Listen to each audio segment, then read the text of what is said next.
This is the S2G podcast. I'm Tanya Bekritzis. In this episode, we're exploring the amazing cross-sector potential of a technology you can't see, but that's reshaping how industries use water and cutting costs and emissions along the way.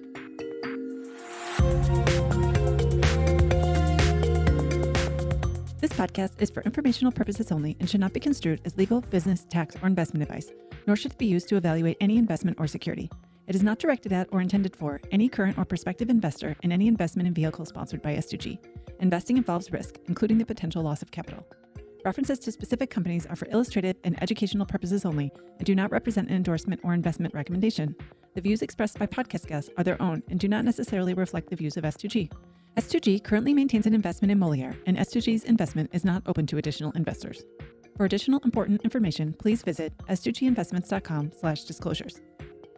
As I remind people here when we're having a tough day or going through a tough time, there's no precedent for commercializing nanobubble technology. This isn't a new technology, it's a new class of science. And so you don't have a lot of things you can point to say, that's where the market is, let's go there. The market is wherever Moleaer is going. You may have never heard of nanobubbles, and at 1/1000th of the width of a human hair, they're invisible to the naked eye. And yet, they are powerful enough to transform industries from aquaculture and agriculture to wastewater, showers, and even hot tubs. In this The Pitch-style episode, Chuck Templeton sits down with Nick Dyner, CEO of Moleaer, to unpack what nanobubbles are and some of their use cases, how the company identified the right markets amid numerous possibilities, and how a focus on fewer but bigger opportunities set them up to scale. Nick shares lessons in disciplined growth, customer discovery, and how to build a company around a technology that didn't have a market or even a category when he started. Nick's clarity of thought and focus on real-world value make this conversation a valuable case study in translating breakthrough science into a scalable business. So let's dive in.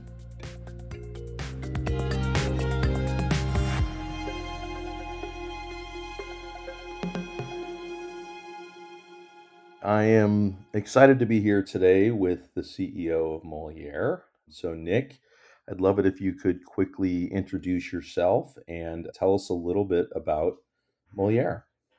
Sure. And Chuck, thank you very much for including Moleaer in this and for the time to chat with you. Moleaer is a platform technology company. We manufacture something called a nanobubble generator that dissolves gases into liquids incredibly efficiently and forms a 100 nanometer size gas bubble, which is 1/1000 the thickness of human hair, that behaves much more like a nanoparticle than a bubble, except it's made of gas, so it's totally benign. And we think as a company through what we can do with the ability to dissolve gases incredibly efficiently and the unique properties of these bubbles to improve different types of physical, chemical, and biological reactions, or more importantly, industrial processes where that technology can create value. We're 8 years old. I've been CEO since January 2017. Myself and a few others met the co-founders and invested in them to help the company get started. And today we're 95 employees, 4,000 nanobubble generators installed, over 1,000 different customers, and growing. Yeah, it's the technology is super fascinating, and not a lot of people know or have probably heard of nanobubbles before, and so that's super helpful. So, tell us a little bit about what was it you saw in the company and what made it interesting for you. Yeah, prior to Moleaer, I was in the world of reverse osmosis membranes for desalination. I was with a company that was acquired by LG. I was finishing my time with them as part of our contract. I was looking for another early stage water technology company to get behind that was commercially ready as a product, and was fortunate to have met the co-founders, Bruce and Warren.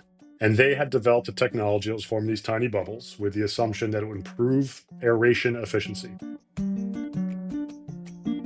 The problem. Most people are not familiar with aeration. It consumes about 2% of the world's energy. It goes towards wastewater. The way wastewater works, most wastewater treatment plants are biological treatment plants. You've got the organic matter coming in from the wastewater into a plant. You got to add some bugs, microbes, biology to break down the organics over a period of time until the water gets a certain quality, and then you can discharge it to the environment. Those bugs require air. 2% of the world's energy is going towards keeping those bugs healthy and alive so they can break down that organic matter in a wastewater treatment plant. The efficiency or lack thereof in aeration is a function of the size of the bubble. Most bubbles rise. Think of a fish tank. You got that air going into a sparger or an air stone. Bubbles are rising. It's a race against time. You want the oxygen to dissolve before the bubble reaches the surface and pops. The thought around the technology was if I make a bubble so small, down to the nanoscale, it doesn't have the buoyancy to overcome the other forces in water, and it will stay suspended and it will dissolve very efficiently. That's what we thought. I also was doing some Google searches on what else can you do with nanobubbles. Maybe I could find 100 papers through intensive Google searches, primarily coming out of Japan, what nanobubbles were being researched, cleaning, fuel efficiency. And I thought it was an interesting technology, but the aeration play was interesting. Let's go after it. So we invested in it. I joined, and we focused in the first year on wastewater, and we got some pretty good traction. The solution. So nanobubbles have limitless applications out there within industry. And you talked a little bit about wastewater. So what are some of the other areas that it can be used in? Yeah. So today, I would say the scientific community is publishing papers around the use of nanobubbles exponentially. At least a year and a half ago, the last time I checked, over 2,000 scientific papers were published in a single year around the use of nanobubbles. They're now being studied or applied to improve things like drug delivery, pharmacology, chemotherapy, improving wound care. They're used in consumer products. If you go to Japan, many high-end hotels have what they call an ultra-fine bubble shower head. I have one at home. It actually does really work well. We don't play in that space. And then they're also being used to improve different types of municipal and industrial water or aqueous-based processes. That's primarily where Moleaer plays, unless we have a unique partnership opportunity. And so we're really focused on how we can make water more efficient. And water is used everywhere. The way water is utilized today, about 70% goes to agriculture, about 20% goes to producing products, meaning industry. Only about 10% goes to what you and I are using at home. And we're really focused on how to make that water more efficient across the entire water, value chain. And so what does it do in some of these other applications that, you're seeing with wastewater, and how does it help? So when we're talking about a nanobubble, going back to what I described in terms of aeration, you're thinking of bubble forms and it rises like we're all accustomed to seeing. A nanobubble, think more of a nanoparticle. Think of a material now, instead of being a solid, made of gas. We're producing the hundreds of millions to billions per milliliter, enormous concentration. So you have all this surface area of a bubble that doesn't want to dissolve, and it has a surface charge associated with it. Think of a charge like a magnet, right? Positive, negatives. And if you have bubbles with the same charge, they're going to bounce off of each other, just like two magnets with a negative charge. They're going to push against each other, and the opposite charge, they'll bond. So you have these bubbles that are now suspended in a body of water in huge concentrations. So you have an enormous amount of surface area with a charge associated with it. And they're hydrophobic, which means they don't like water. As you can imagine, air or other gases are hydrophobic. That's why they don't mix together with water. And so you have these bubbles that have a hydrophobic surface charge associated with them. And so what that does a lot of things, but one of the things it does in terms of going back to the shower head is it reduces the surface tension of water. It weakens those hydrogen bonds. And now the water molecules are now bonded together. It makes water flow through soil more effectively. If you're in oil and gas, it makes water flow through a formation more effectively. If you're trying to remove dirt from a surface, it makes the dirt come up more effectively. Exactly what soap does.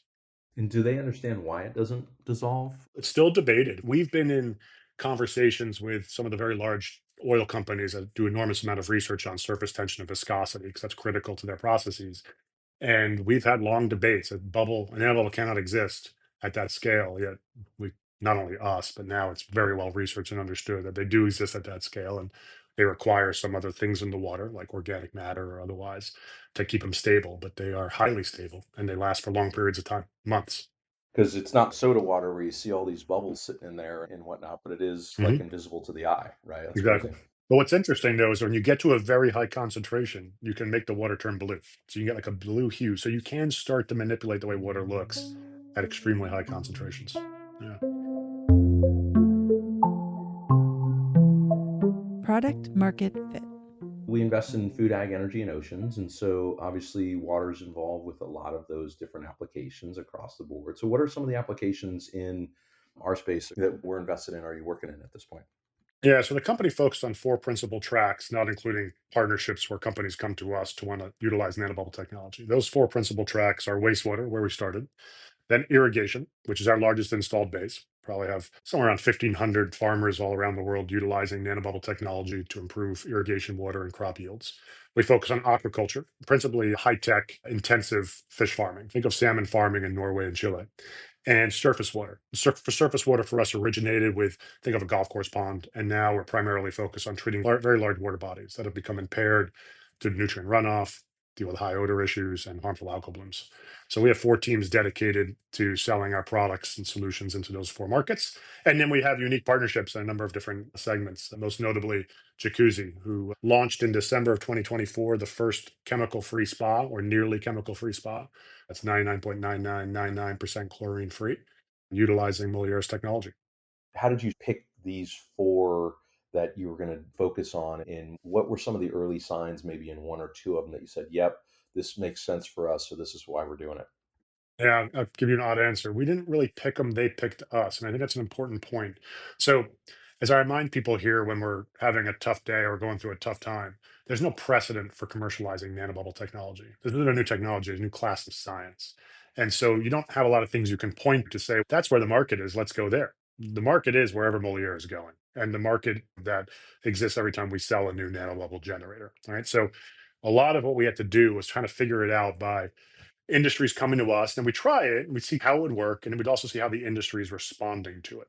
And that was a really good indicator for us to know whether or not, one, that we have a viable solution, and two, there's potential interest for this to scale because it's really solving a problem the industry wants.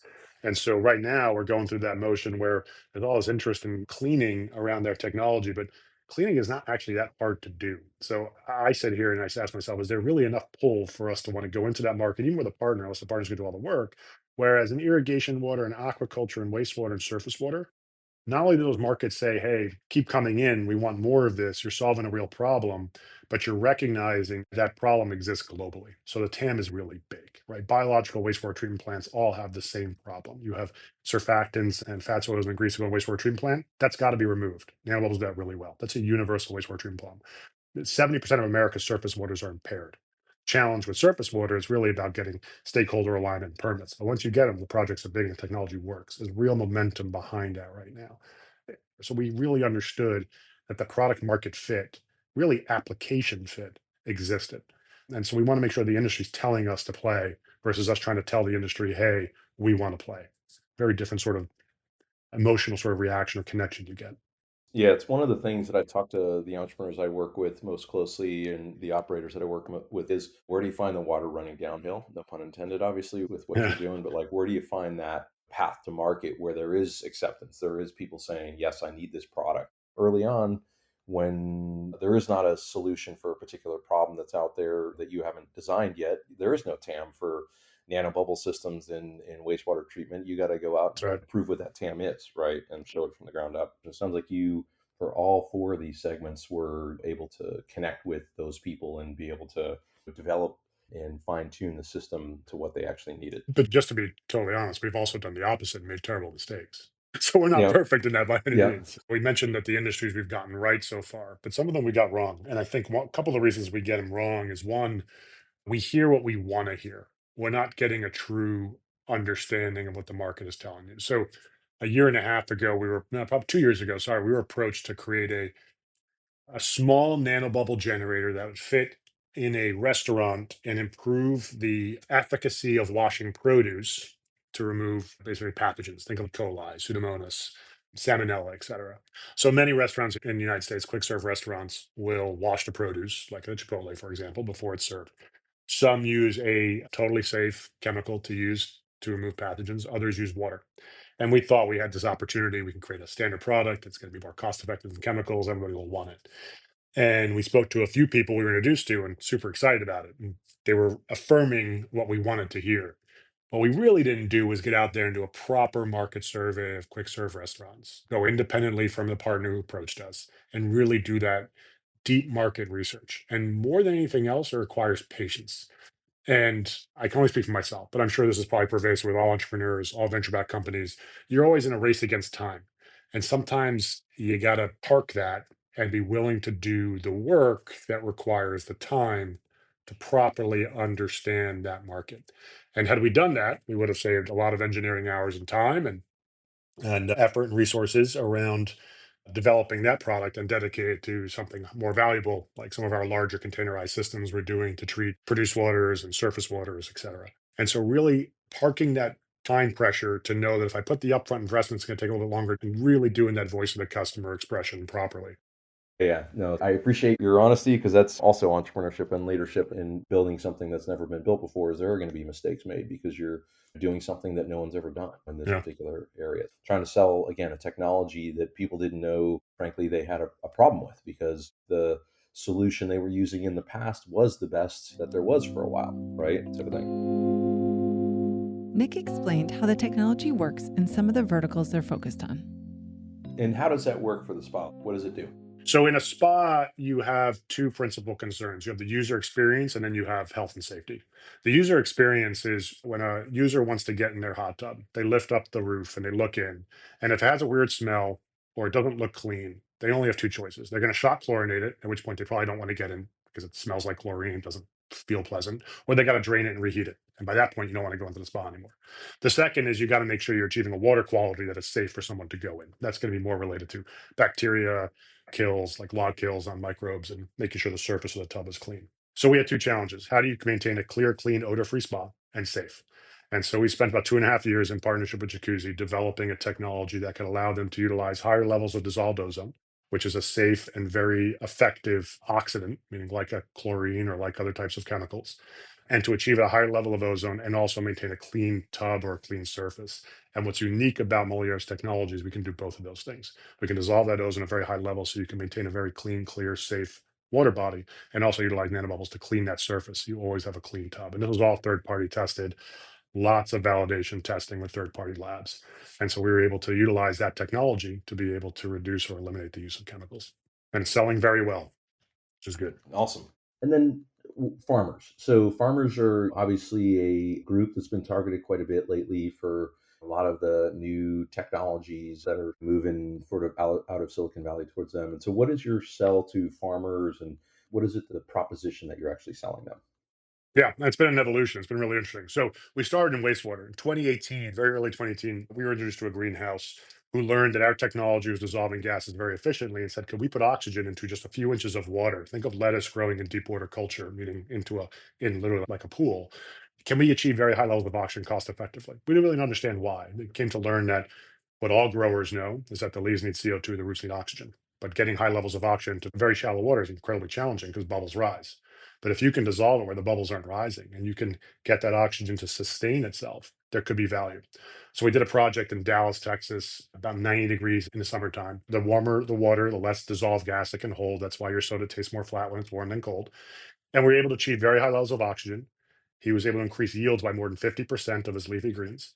We ran it a second time, worked again, and we also caught that greenhouse boom and vertical farming boom that was going on in the United States. And all of a sudden, we had all of this pull to develop a product to deliver our technology to allow growers to elevate oxygen levels cost effectively in irrigation water. So, for the first time, and I say this arrogantly, I don't mean to be, but for the first time, growers could put high purity oxygen to irrigation water that the vast majority recognized was important for increased root development and root health to increase yield.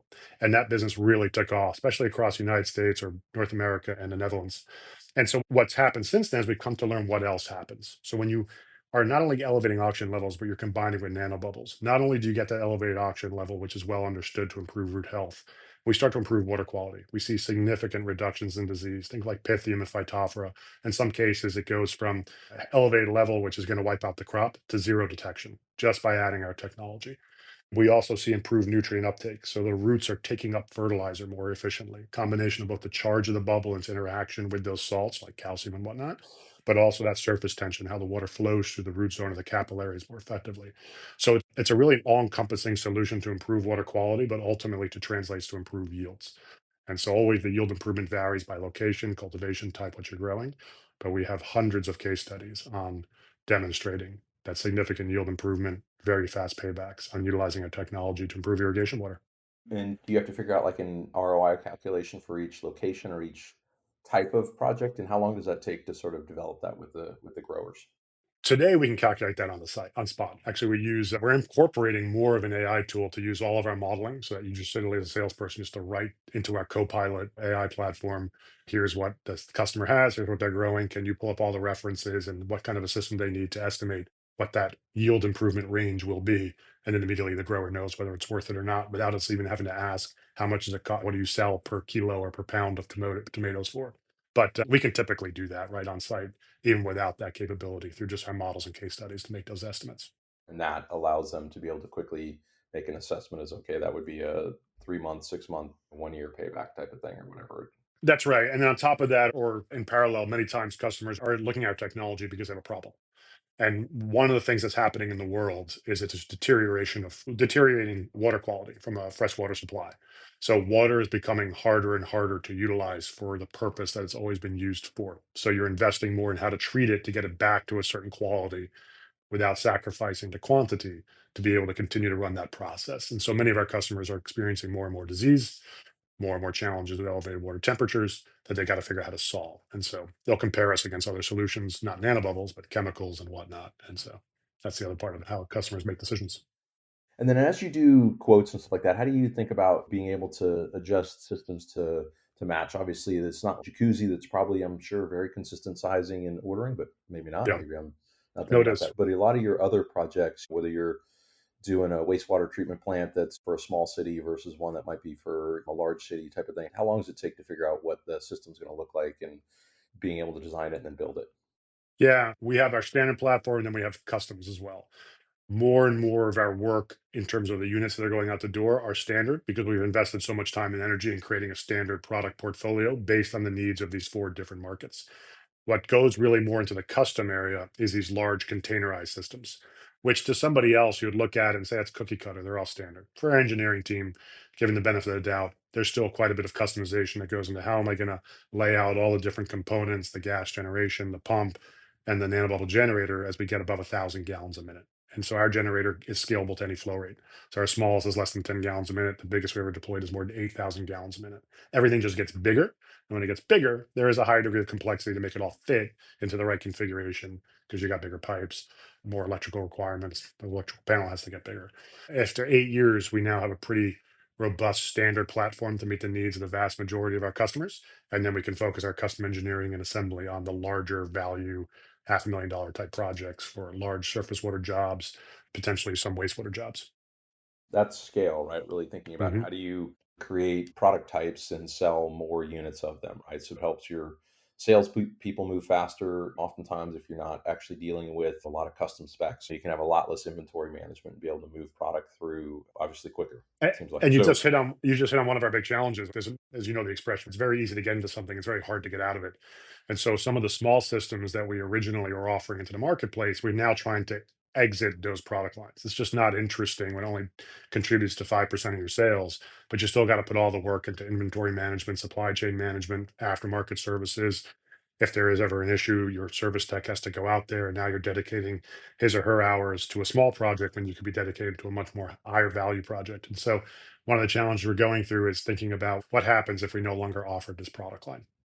And that's always a very challenging, qualitative, opinionated debate internally. Yeah, it's that whole idea of focusing on fewer, bigger opportunities that you can scale, I think is a hard thing for entrepreneurs and early operators at a business building early stage where you're trying to figure out what the sort of secret sauce is, the long-term market is, and then you're trying all these things and you sort of got a little bit of success over here, you sort of got a little bit of success over there, but to really focus on these four areas and own those four areas and being able to drive down your cogs, being able to accelerate your sales, being able to get better at service, being able to do all these things, build your internal sales systems and processes. And a lot of times people don't see that level of just efficiencies and effectiveness that can happen by choosing one or two, or in your instance, four very specific things that you're going after. Go to market strategy. And then how do you think about like your business model? Do they rent it? Do they buy it? Do they buy the bubbles? What's the model there? So our business model will vary by segment. So in irrigation, it's always been a capital sale, in part because it's a small system. And secondly, they're so fragmented. They're scattered all around the world, right? Outside the Netherlands, where you have a very high dense concentration, it's very hard for us to create a service-based approach and be able to cost effectively service these clients at the price points they're willing to pay per month for a system of that size. It's not a big system in irrigation. So we've been in that model, we've been more about capital sales, and our aftermarket business grows. So after 1 year warranty, we get spare parts sales, we get labor service contracts to bring in labor to help them in terms of maintenance and repair. But in other businesses, like what we're doing in wastewater, we almost entirely just rent it. We go into a wastewater treatment plant, We estimate what kind of savings that they can gain from integrating our technology and utilizing nanobubbles to, quote, pre-treat the wastewater. That's what we've partnered with Xylem on recently. And we rent it out a certain rate, a certain price where we expect to save them more than they're paying us. And if that happens, everybody wins. If it doesn't happen, we can always adjust the contract or look to another approach. And so by those four different verticals, we look at different business models that best meet first the needs of the customer and allow us obviously to maximize the value we're providing. Yeah. And then, so as your team's out selling, I got to imagine a lot of people like, wait, bubbles versus like this chlorine or this chemical that I've been using for 25 years that I know works. Like, how do you get someone to make that change, to make that big step? Yeah, so one of the reasons I mentioned we're focused on those four markets is we've gone through the pain and a lot of pain of getting early adopters in those four segments. That adding a fifth right now on our own isn't that interesting versus continue to invest in those four. We've got a large installed base. So getting those early adopters, like any other, I'm sure, software, but I can only speak to hardware, industrial hardware, is one, you got to make sure you're hiring those first few salespeople who come from that world who've got a really strong Rolodex, who've got, quote, industry friends. They know exactly who are the technology curious, have a track record of trying new things, and they're out there. They've always been out there. They're out there in any past job I've had prior to Moleaer. And so you're looking for those early adopters and you're looking for those folks who really have a major problem they got to solve right now and nothing else they've tried has worked, and they're willing to try this as well. So that combination of both, they've got a need and they've got that sort of intellectual technology curiosity. And that's what gets you going with getting that sort of early reference base, and you build off of that. It's a very obvious statement, but I use it all the time. The first sale is the hardest, the second sale is the second hardest, and it continues on and on. It never gets easy, it just gets easier. And so right now we're really focused on making sure that we're leveraging all of that success in those four key markets, where in all of them we've got 100 plus installations or case studies or customers we can lean on to help us get the next sale. The effort to go through developing a fifth on our own isn't worth it. What we want to do instead, and we're Yeah. doing very well, is get partners to do it for us. So as more and more companies are becoming aware of the potential for nanobubble technology and understanding the science behind it, that sort of fundamental science, we're getting a lot of interest from very large companies in new applications and areas where it's more interesting for us to do a little bit of work to get them set up for success. And then obviously you got to be, it's time dependent, but get them into the marketplace utilizing our products or technologies and let them do that for us. The impact. You said something like 4,000 locations and over 1,000 customers, something in that range. Is that Yep. right? Do I remember that Yeah, correctly? I Yeah. guess we're probably about 4,500 installs now. I'm not sure the exact 4,500 number. installs. Yeah. Okay. How do you think about impact and ROI? Now that you've sold these, do you follow up with these companies and remind them that, hey, so far you've saved XYZ? Or what's been your process there to help people understand that aspect of what they're doing? Yeah, we do to the extent we can. About 80% of our unit sales now go through distribution. So we do sometimes lose visibility into the end user. But if you go back to sort of thinking about the mission of Moleaer, right? It's to unlock the power of nanobubble technology to help industries be more productive, more efficient, and more sustainable. And that sustainability piece, unfortunately, is always secondary to why a customer buys. But it's actually very important to why people come to work for our company every day. So we do care about what the impact we're making on industry is. And that's what we're highlighting more internally in town hall meetings and when we're interviewing new candidates and we're talking to what the big picture of Moleaer and why we exist looks like. And I'll actually tell you a pretty cool thing. So you take aquaculture, for example, which in S2G, obviously, our investment came out of the Oceans Fund. To date, we have over 300 systems, primarily in Norway, Faroe Islands, Scotland, where about half of the world's farm salmon is coming out of.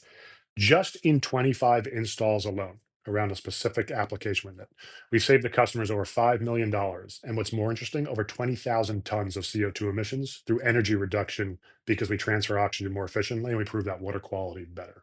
And so not only are you delivering on that economic saving, $5 million in savings, unfortunately, our product price is probably way too low because those are paybacks in months, not years, but also the amount of CO2 emissions that comes with it. Those are real numbers. And I think that satisfies two different stakeholders, right? It satisfies our customers who are looking only at the bottom line and making sure that their fish are going to get to harvest safely with the lowest mortalities. And then you got your employees and you've got even Norwegian stakeholders that we have to interact with as a team up there around the CO2 emissions and what we're delivering on that front as well. And most importantly, aligns with our mission, right? Improving efficiency and productivity and doing it sustainably. So it's a good example of the impact. And then most of our case studies today, because growers have been very open about what our technology does, lives in that irrigation space. We never calculated the amount of additional food we've produced, but I think it's a pretty major number. Most of our customers who are using our technology are getting 10% plus increases. We have a Mexican tomato grower who recently told us we increased their yield by 41%. It's 32% increase in profits per hectare, but 41% increase in tomato yields. Not every grower is going to get the same outcome, but you hear that and you think about what that means. Like, that's meaningful. That's real increases. Yeah. And that flies in the face of what a lot of people think is better for you or better systems actually cost more money, whereas you're doing both, delivering better efficiency and you're actually saving corporations and organizations lots of money. So I think you're the epitome of what we believe our thesis is here at S2G. And obviously the work that you guys have been doing is fantastic.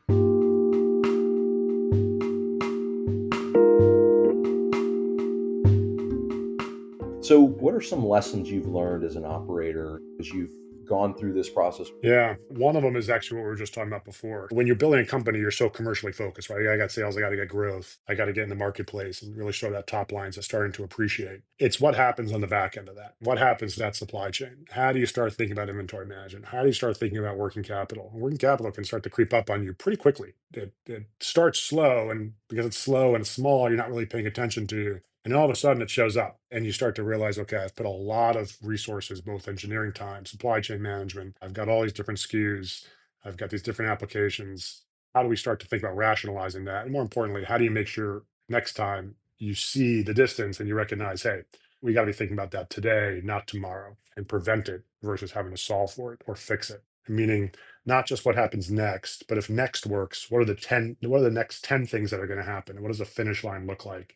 And what does that mean to the business to go from here to that finish line? I think those are the types of things that we've really started to learn. We've learned through lessons. I wish I could say we learned because we were thinking ahead. We've learned the hard way, having experienced it. So we're really applying Yeah. that going forward to all of our thinking as we pursue any new endeavor. Yeah. And so for something like that, how do you think about it as you learn for the future to put in opportunities to stop and reflect and to, take a step back? Because sometimes projects just get inertia on their own internally and three or four people maybe want to raise their hand, but everyone's looking around thinking, oh, everyone else is fine with this. But like, how do you help your organization to put in checks and balances like that to spot these things earlier, these challenges earlier? Yeah, culturally, I think we do a very good job allowing everybody to have a voice. We're still a small company, right? If you're a 10,000 person company, that can get a little bit more challenging how you manage that and how those voices travel. In our company, we enable, I think, open debate very well. I expect every single person in this company to speak up, and they do when they have an understanding of whatever that topic is. We encourage healthy debate. We talk about debating to the best ideas, challenge always respectfully, but challenge each other. The second is we started to implement about a year and a half ago. It sounds big company, but it's not. More rigor in how we decide whether we're going to do something or not. So if we have a new partner that comes to us, for example, in car washes, we're getting a lot of activity through two very important partners who want to bring our product to market. And there's a real need there to help car washes increase their water recycling rates. It's wastewater, so we understand how to do it. But we went through a lot of debate asking the person who's running that to go back and get 10 more data points. Let's not go to market yet. Let's run one comprehensive pilot study and make sure we get a lot of people looking at it, really understanding it. Is it repeatable? Is it reproducible? So putting much more rigor around the business case, investment memos, we have those drafted internally, looking at what the right channels to market could be. What is the trade-off if we work with this company and just do that versus doing it ourselves? What would happen if we hired a big sales team and went totally on our own and alienated the value chain? And so really putting that rigor into it versus in the past, we would say, hey, that's a pretty cool thing. Let's go see if it works. Oh, it works. Cool. Let's do another one. And the next thing you're starting to create products and you're starting to try to sell it. And then after the 10th one, you realize it's not repeatable. And we really just got lucky with 10 sales. The market doesn't really care about Yeah. this solution. Yeah. Yeah, that's so hard. It's the false hilltop, right? Or the false Hmm. mountaintop as you're out there hiking and think you've found the top, and then you get there and you realize there's another one behind it, or it Yep. really wasn't. So,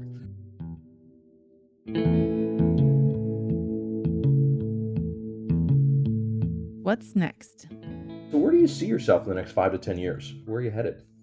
Yeah, so I think, look, when you look at what I mentioned before, that nanobubbles are being researched now in hundreds of different applications, I don't think that changes our strategy too much. We want to become the experts in those four key segments I mentioned before, right? So that's standard kit, an expression we use around here, in those four industrial slash municipal processes. How do you irrigate? How do you cultivate salmon or fin fish? How do you treat wastewater? How do you treat impaired surface water body? Next 5 years, Moleaer needs to become standard kit in that process where we're an afterthought, meaning Yeah, of course you need to have Moleaer in there, just like you need to have a pump Yeah, in there your to move spec pan, water. right? Exactly. Maybe we get to the point where we have the size and resourcing capabilities to take additional risks to add a fifth or a sixth vertical that we pursue. But in parallel to that, and I think what's even more exciting is what these partners want to do. These very large companies, one or two in their markets in these very large TAM segments, like in cooling towers, like in improving the performance of polymers, an area that we have IP around, improving fermentation processes, and what we do with companies like AB InBev, where we have IP as well. And work closely with them, like we've done with Jacuzzi successfully, to continue to expand Moliere's reach without having to really create or stand up new businesses every time. I don't think we need to do that to pursue what's emerging as a very large market known as nanobubbles. Yeah, that's fantastic. Awesome.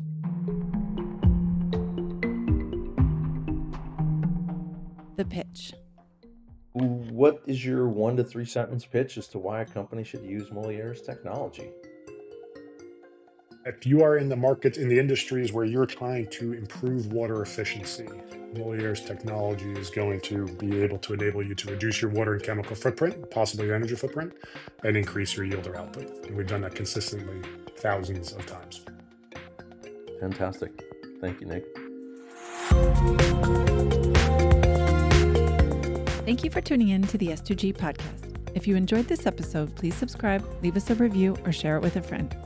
For more information or to connect with us, check out s2ginvestments.com.